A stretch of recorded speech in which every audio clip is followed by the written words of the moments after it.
സായിരാം. ഓ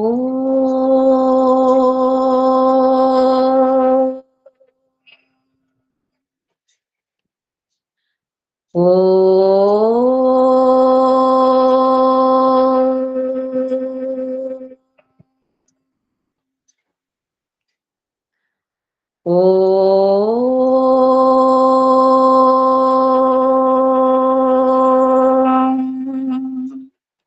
ഓം സായീശ്വരായ വിദ്മഹേ സത്യദേവായ ധീമഹി തന്നഃ സർവഃ പ്രചോദയാത്. ഓം സായീശ്വരായ വിദ്മഹേ സത്യദേവായ ധീമഹി തന്നഃ സർവഃ പ്രചോദയാത്.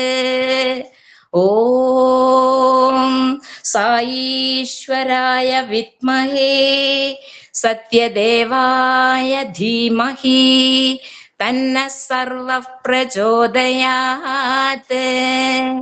ഓം ശാന്തി ശാന്തി ശാന്തി. സായിരാം. നിമോൻ വീഡിയോ ഓൺ ചെയ്ത് പറഞ്ഞോളൂട്ടാ. സായിരാം. സായിരാം. ഓം ശ്രീ സായിരാം. എൻ്റെ പേര് അജീഷ്. ഞാൻ മലപ്പുറം ജില്ലയിൽ തേഞ്ഞിപ്പലം ബാലവികാസ് യൂണിറ്റിലെ ഒരു പൂർവ്വ വിദ്യാർത്ഥിയാണ്. പത്മ ചേച്ചിയാണ് എൻ്റെ ഗുരു. ഞാനിപ്പോൾ ഇന്റീരിയർ വർക്കറാണ്. അതിനുപരി ഒരു സായി ഭക്തനും കൂടിയാണ്. എല്ലാവർക്കും സ്വന്തം കർമ്മഫലം അനുഭവിക്കേണ്ടി വരുന്നു. ആരാണ് മരച്ചില്ലകളിൽ തല കീഴായി തൂങ്ങിക്കിടക്കുന്ന വവ്വാലുകളെ സൃഷ്ടിച്ചത്?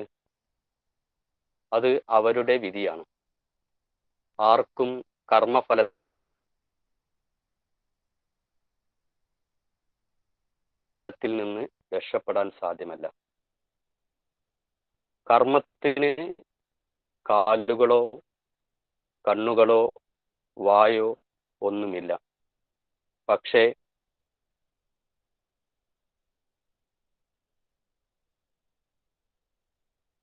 മനുഷ്യന് അതിൽ നിന്ന് രക്ഷപ്പെടാൻ സാധ്യവുമല്ല. അതുകൊണ്ടാണ് നമ്മുടെ പൗരാണികർ മുന്നറിയിപ്പ് നൽകിയത്. ഒരാൾക്ക് അയാളുടെ കർമ്മഫലങ്ങളിൽ നിന്ന് മോചനമില്ല. നിങ്ങളുടെ ഇഷ്ടത്തിനും അനിഷ്ടത്തിനും അനുസരിച്ച് പോകുന്നതല്ല കർമ്മഫലം. നിങ്ങളുടെ ആഗ്രഹം കൊണ്ട് ഒന്നും സംഭവിക്കുന്നില്ല. അതുപോലെ അനിഷ്ടം കൊണ്ട്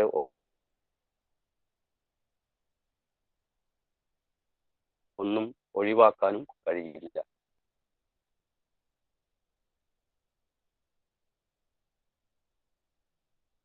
കർമ്മം അതിൻ്റെ സ്വന്തം വഴി പിന്തുടരുന്നു.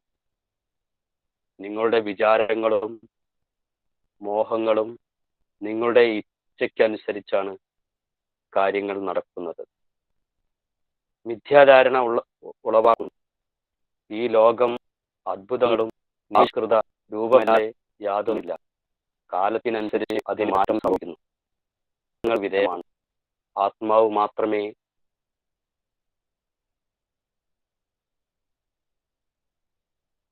നിത്യമായുള്ളൂ. ഈശ്വരച്ചയ്ക്ക് വിവേകമായി പ്രവർത്തിക്കാൻ സാധ്യമല്ല. മനുഷ്യന്റെ ധാരണശേഷിക്കും അതീതമാണ് ഈശ്വരന്റെ വഴികൾ. വാസ്തവത്തിൽ ഇല്ലാത്ത കാര്യങ്ങളെ ഉള്ളിലെ കണ്ടുകൊണ്ടിരിക്കുന്നതിനെ നിമിഷങ്ങൾക്കുള്ളിൽ അപ്രത്യക്ഷമാക്കാനും ഈശ്വരാച്ഛയ്ക്ക് കഴിയും. അപ്രകാരമുള്ള നിഗൂഢ വ്യാപാരങ്ങൾ എങ്ങനെ മനസ്സിലാക്കാനാണ്? ഭൗതിക ശരീരം എന്നും കാത്തു സൂക്ഷിക്കാൻ ആർക്കും സാധിക്കില്ല. അത് വിധിച്ചിട്ടുള്ള കാലയളവ് വരെ മാത്രമേ നിലനിൽക്കൂ. അതിൻ്റെ ദൗത്യം നിർവഹിച്ചു കഴിഞ്ഞാൽ അത് നശിച്ചു പോകുന്നു. മരണത്തിൻ്റെ മേൽ ആർക്കും യാതൊരു നിയന്ത്രണവുമില്ല. ജനിക്കുന്ന സമയം തന്നെ മരണവും നിശ്ചയിച്ചിട്ടുണ്ട്. ശരീരം ജനിച്ചപ്പോൾ തന്നെ മരണവും അതിൽ എഴുതിയിട്ടുണ്ട്. പ്രപഞ്ചം പ്രവർത്തിക്കുന്നത് എങ്ങനെയാണ് മനസ്സിലാക്കാൻ മനുഷ്യന് സാധ്യമല്ല. ഓരോ വ്യക്തിയുടെയും അനുപമമാണ്. എന്തുകൊണ്ടാണ് വവ്വാലുകൾ മരച്ചില്ലയിൽ തല കീഴായി തൂങ്ങിക്കിടക്കുന്നത്?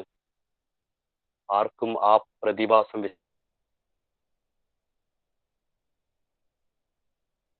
വിശദീകരിക്കാൻ കഴിയില്ല.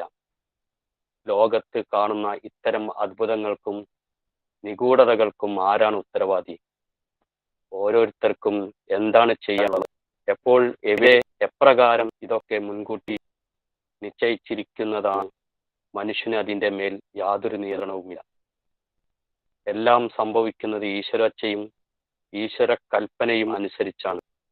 ഈ സ്വരകൽപ്പന അനുസരിക്കുക എന്നതാണ് മനുഷ്യന്റെ കടമ. ഈശ്വര കൽപ്പന അക്ഷരാർത്ഥത്തിലും ഭാവാർത്ഥത്തിലും നിങ്ങളുടേതായ കോമയോ ഫുൾ സ്റ്റോപ്പോ ഒന്നും കൂട്ടിച്ചേർക്കാതെ അനുസരിക്കുക.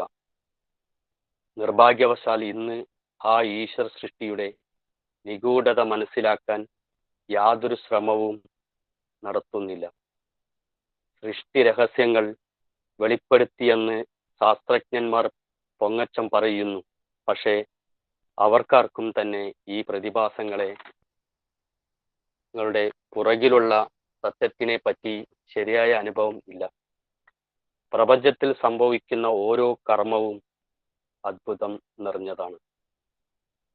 സൂക്ഷ്മ നിരീക്ഷണം നടത്തുമ്പോൾ ഈശ്വരന്റെ അദൃശ്യ കരങ്ങൾ പ്രവർത്തിക്കുന്നത് നിങ്ങൾക്ക് കാണാൻ കഴിയും. ജയ് സായിരാം.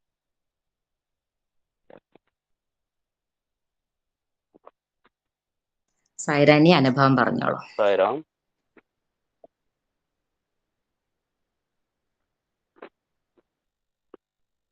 എൻ്റെ അനുഭവം പറയുകയാണെങ്കിൽ, ഞാൻ ഏതാണ്ട് ഒരു 6ാം ക്ലാസ്സിൽ പഠിക്കുന്ന സമയത്താണ്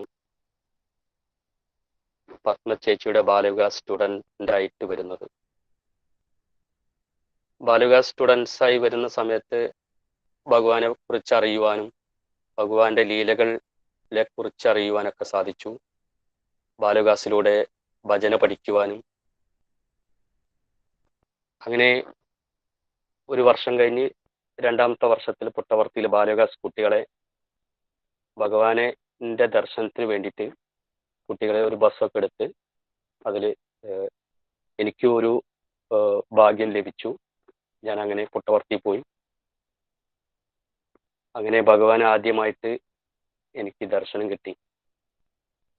ദർശനം കിട്ടിയപ്പോൾ എനിക്ക് തോന്നിയത് എന്താ വെച്ചാൽ, ഒരു ഈശ്വരൻ എൻ്റെ അടുത്തേക്ക് വരുന്നത് പോലെ എനിക്ക് അനുഭവപ്പെട്ടു.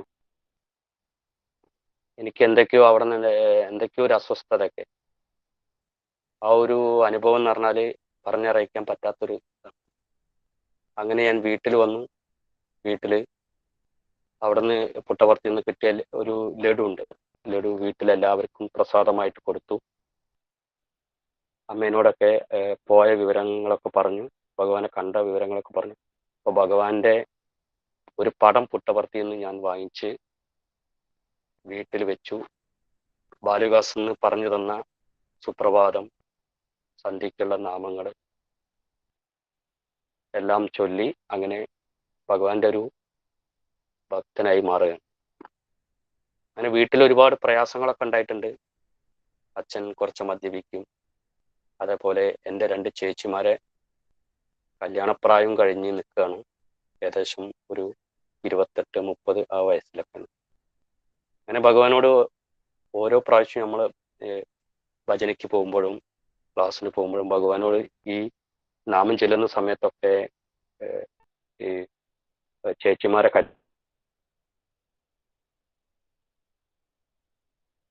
കല്യാണം കഴിയാൻ വേണ്ടിയിട്ട് ഇങ്ങനെ ഭഗവാനോട് പ്രാർത്ഥിക്കുമായിരുന്നു. അങ്ങനെ അവരെ കല്യാണം ഇങ്ങനെ കുറേ നാളുകളായിട്ടും കഴിയാതെ വന്നപ്പോൾ ഞാൻ ഭഗവാൻ ഒരു ലെറ്റർ എഴുതാണ്. എന്നോട് പറഞ്ഞു, ഭഗവാന് ഒരു ലെറ്റർ എഴുതി കൊടുത്താൽ ഭഗവാൻ അല്ലാതെ തന്നെ അറിയാൻ പറ്റും, എന്നാലും എനിക്കൊരു മനസ്സമാധാനത്തിന് വേണ്ടിയിട്ട് ഞാൻ ലെറ്ററിൽ എഴുതാണ്. എൻ്റെ അച്ഛൻ്റെ മദ്യപാനം മാറ്റണം, അതുപോലെ തന്നെ എൻ്റെ 2 ചേച്ചിമാരെ കല്യാണം കഴിയണം എന്നൊക്കെ ഞാൻ ആ ലെറ്ററിൽ കൊടുക്കുകയാണ്. അങ്ങനെ ഞാൻ ഡേറ്റ് ഓർക്കുന്നില്ല. പുട്ടവർത്തിയിൽ പുട്ടവർത്തിയിലെത്തി. ഭഗവാന്റെ ദർശനത്തിന് എത്തുമ്പോൾ ഒരു ദിവസം രാവിലെ ഭഗവാന്റെ അടുത്ത് ദർശനത്തിന് ഇരിക്കുന്ന സമയത്ത് ഈ കത്ത് ആ വഴിക്ക് ഭഗവാൻ വന്നിട്ടില്ല. അത് കഴിഞ്ഞ് വൈകിട്ട് ദർശനത്തിനും ഈ കത്തായിട്ട് നിൽക്കുകയാണ്, അന്നും വാങ്ങിച്ചിട്ടില്ല. 2 ദിവസം കഴിഞ്ഞ് 3-ാമത്തെ ദിവസം ഭഗവാൻ എൻ്റെ അടുത്ത് വന്ന് ആ കത്ത് വാങ്ങിച്ചു. ഞാൻ പാദസ്പർശനം എടുത്തു. അങ്ങനെ വീട്ടിൽ വന്ന് ആ ഒരു ഇയറിൽ തന്നെയാണ് ഈ ആന്റണി സർക്കാരിന്റെ ഒരു ചാരായം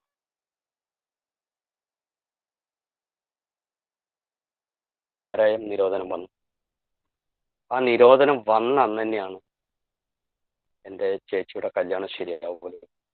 അങ്ങനെ ഭഗവാന്റെ അനുഗ്രഹം കൊണ്ട് ചേച്ചിമാരെ കല്യാണം കഴിഞ്ഞു.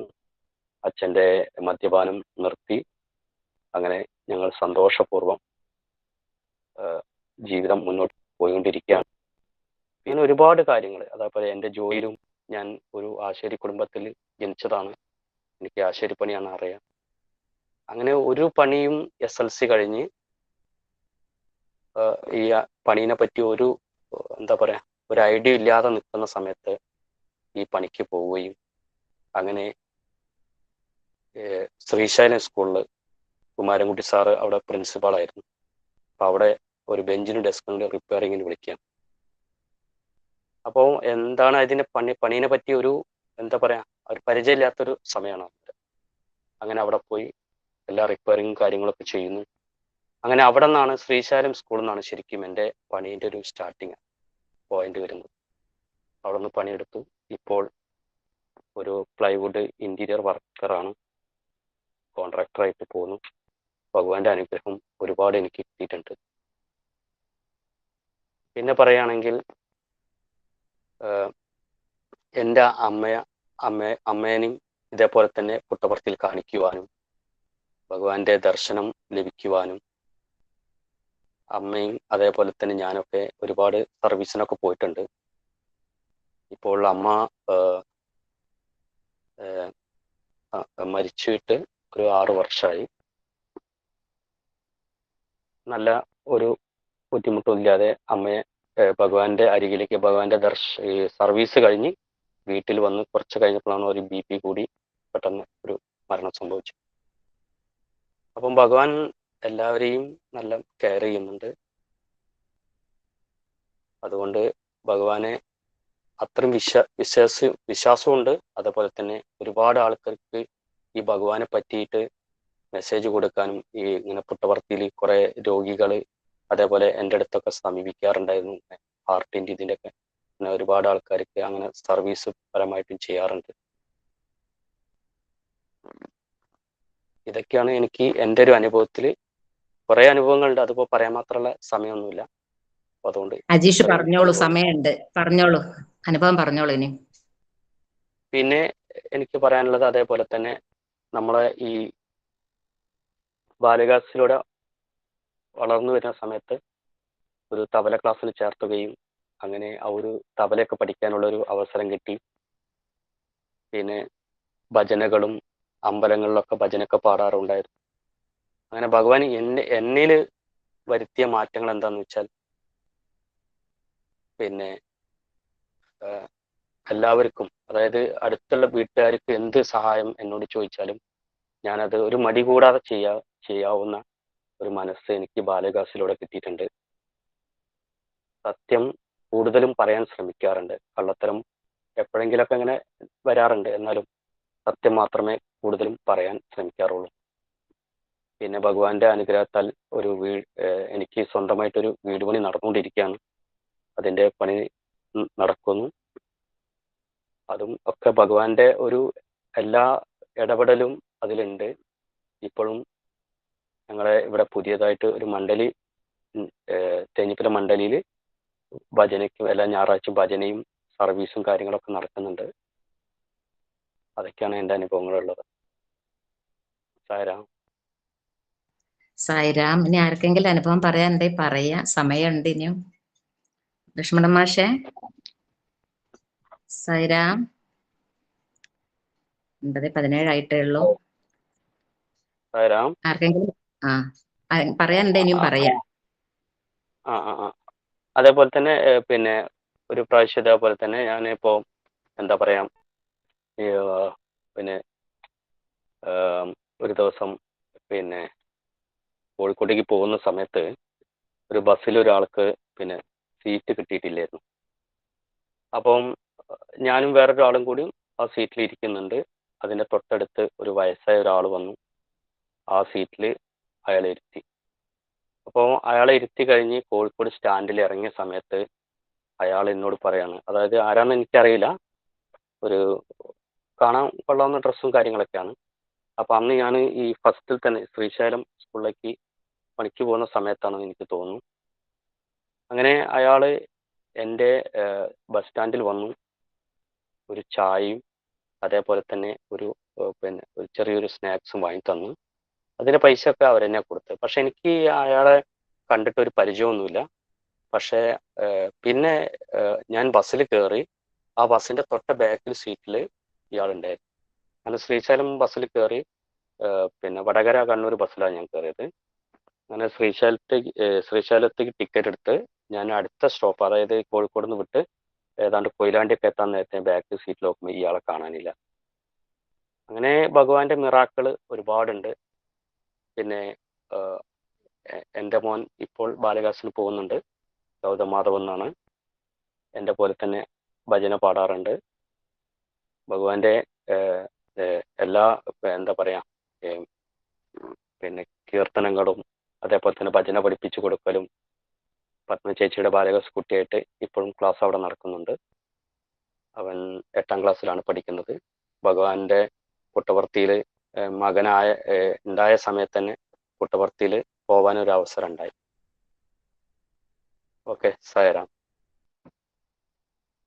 സായിരാം അജീഷ്, വളരെ നല്ലതായിരുന്നു, വളരെ ടച്ചിങ് ആയിരുന്നു. ഇനി സ്വാമിയുടെ പ്രസന്റേഷനാണ്.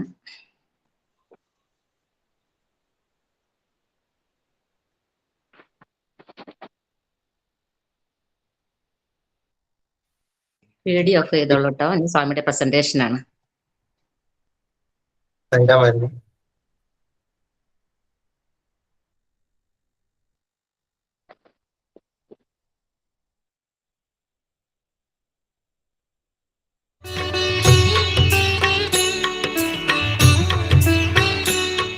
కనుక దేహం అంటే ఒక దేవాలయంగా భావించి Consider body as a ఈ temple. దేవాలయం ఎలాంటి దేవాలయము? What type? నడిచే దేవాలయము. This is a walking temple. Permanent దేవాలయం కాదు. This is not a fixed temple. ఎక్కడ నడుస్తుంటే అక్కడంతా దేవుడు ఉన్నాడు. Wherever you go, you are carrying God with you. ఈ moving temple. This is a moving temple. ఇలాంటి దేవాలయమును మనం సార్థకమైన రీతిగా మనం అనుభవించాలి. We have to enjoy this sacred ఏది moving చేసినా temple. దేవుడు ఉన్నాడు లోపల. Whatever you do, ఆత్మవిశ్వాసాన్ని మనం పెంచుకోవాలి. whatever you do, consider that God is ఈ existing in you. ఆత్మవిశ్వాసం లేకుండా You should have లోక self-confidence. విశ్వాసం చేతనే మనము జీవితాన్ని గడపటం చేత Without self-confidence, only with confidence in the world, if we live అశాంతికి alive, గురి అయిపోతున్నాము. we are subjected to grief and lack of peace. గోడ కట్టాలంటే పునాది భద్రంగా ఉండాలి. If you want to construct a wall, there is need for good అప్పుడే గోడ foundation. భద్రంగా ఉంటుంది.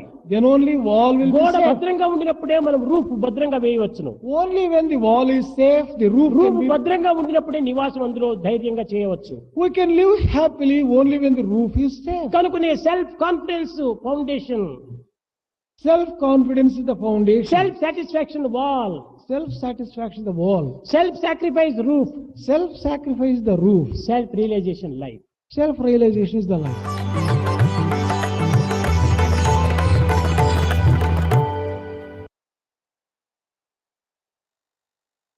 അജീഷ് ഭജന പാടിക്കോളൂ.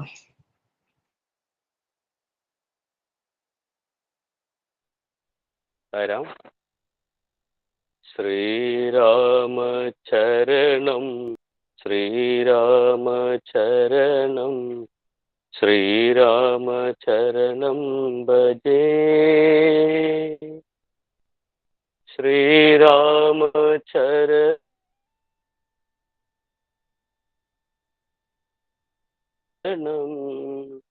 ശ്രീരാമചരണം ശ്രീരാമചരണം ഭജേ.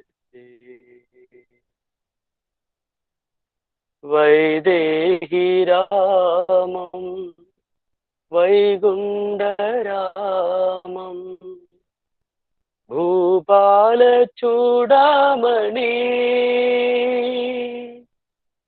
ഭൂപാലചൂടാമണി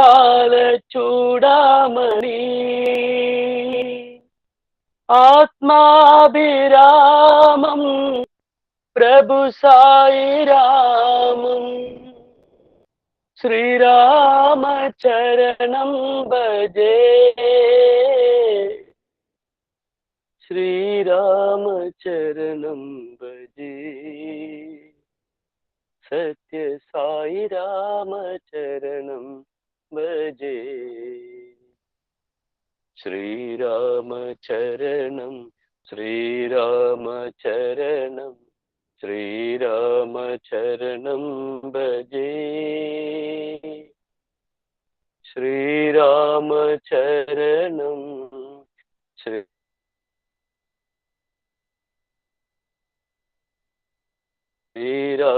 ശ്രീരാമചരണം ശ്രീരാമചരണം ഭജേ വൈദേഹി രാമം വൈകുണ്ഠരാമം ഭൂപാലചൂടാമണി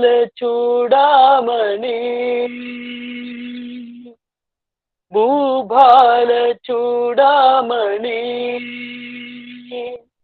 ആത്മാഭിരാമം പ്രഭു സായിരാമം ശ്രീരാമചരണം ഭജേ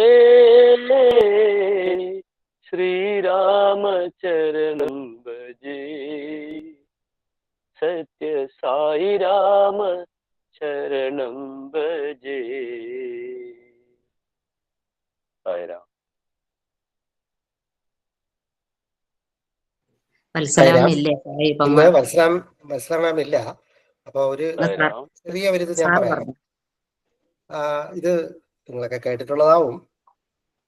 അജീഷ് വീഡിയോ ഞാൻ പറഞ്ഞോളാം. ഇന്ന് ഞാൻ സായിരാം. പറഞ്ഞോളാം കേട്ടോ. തുടങ്ങി ഞാൻ വിളിക്കാം. ഇത് കഴിഞ്ഞിട്ട് വിളിക്കാം. വത്സലാമ്മ ഇപ്പൊ വിളിച്ചിരുന്നു. അവർക്ക് കേറാൻ സാർ പറ്റില്ല. പറഞ്ഞു. അപ്പോ സംഭവം ഇതാണ്. ഒരു ആള് സൈക്കിളിൽ ലൈറ്റ് ഇല്ലാതെ പോവുകയാണ്. അപ്പോ സ്വാമി പറഞ്ഞ കഥയാണിത്. അപ്പോ പോലീസുകാരൻ അയാള് വണ്ടി നിർത്താൻ പറഞ്ഞു, സൈക്കിൾ നിർത്താൻ പറഞ്ഞു, ലൈറ്റ് ഇല്ലാതെ പോയതുകൊണ്ട്. അപ്പൊ അയാൾ പറയുകയാണ്, സാറേ എനിക്കങ്ങനെ നിർത്താൻ കഴിയില്ല, അതിൽ ബ്രേക്കും ഇല്ല. പോലീസുകാരൻ പുറകെ ഓടിപ്പോയിട്ട് സൈക്കിൾ പിടിച്ച് നിർത്തിയിട്ട് ഫൈൻ അടിച്ചു. ലൈറ്റ് ഇല്ലാത്തതിനും ഫൈൻ അടിച്ചു, ബ്രേക്ക് ഇല്ലാത്തതിനും ഫൈൻ അടിച്ചു. അപ്പോ എന്നിട്ട് ഭഗവാൻ പറഞ്ഞു, ഇതില് ഈ ലൈറ്റ് എന്നുള്ളത് പ്രകാശമാണ്, ജ്ഞാനം. ഈ ബ്രേക്കില്ല എന്നുള്ളത് ഇന്ദ്രിയ നിയന്ത്രണമാണ്, സെൻസ് കൺട്രോൾ. നിങ്ങൾ അത് രണ്ടും ഇല്ലാതെ ജീവിതമാകുന്ന റോഡിൽ കൂടെ പോയാൽ പോലീസുകാരനാകുന്ന പ്രകൃതി നിങ്ങളെ പിടിച്ചു നിർത്തും, എന്നിട്ട് ഫൈൻ അടിക്കും. എത്ര ഭംഗിയായിട്ടാ സ്വാമി പറയണമെന്ന് നോക്കൂ. എന്നിട്ട് സ്വാമി ഫൈൻ എന്താന്ന് നമുക്ക് പറഞ്ഞു തരുന്നുണ്ട്. ഫൈന് രണ്ടെണ്ണമാണ്. ഒന്ന് മാനസിക വേദന, ഒന്ന് ശാരീരിക വേദന. അപ്പോൾ നമുക്ക് ശാരീരിക വേദനയും മാനസിക വേദനയും വേണ്ട എന്നുണ്ടെങ്കിൽ, ആകുന്ന ഫൈന് വേണ്ട എന്നുണ്ടെങ്കിൽ, നമ്മൾ ഇന്ദ്രിയ നിയന്ത്രണവും അതോടൊപ്പം തന്നെ ഈ ഇതും പാലിക്കണം ജീവിതത്തിൽ. ലൈറ്റും ജ്ഞാനം നേടണം, ഇന്ദ്രിയ നിയന്ത്രണം നേടണം. അല്ലെങ്കിൽ പ്രകൃതിക്ക് മുഖമൊന്നുമില്ല, അത് ഫൈനടിക്കും. അതിനെ ഏൽപ്പിച്ചിരിക്കുന്ന ജോലിയാണ്. അപ്പൊ നമ്മുടെ ജീവിതം മാനസിക വേദനയും ശാരീരിക വേദനയും ഇല്ലാതെ മുന്നോട്ട് കൊണ്ടുപോകണമെന്നുണ്ടെങ്കിൽ നമ്മൾ ജ്ഞാനം നേടാൻ ശ്രമിക്കണം, അതോടൊപ്പം തന്നെ ഇന്ദ്രിയ നിയന്ത്രണം പ്രാക്ടീസ് ചെയ്യണം. ഇതാണ് സ്വാമിയുടെ ഒരു ഉപമ. സായിരാം. സായിരാം സാർ. ശാന്തി മന്ത്രം ജപിച്ചോട്ടെ. തീർച്ചയായിട്ടും ചോദിച്ചോളൂ. സമസ്തലോകാഃ സുഖിനോ ഭവന്തു, സമസ്തലോകാഃ സുഖിനോ ഭവന്തു, സമസ്തലോകാഃ സുഖിനോ ഭവന്തു. ഓം ശാന്തി ശാന്തി ശാന്തി. എല്ലാവർക്കും സായിരാം. സായിരാം. എല്ലാവർക്കും സായിരാം.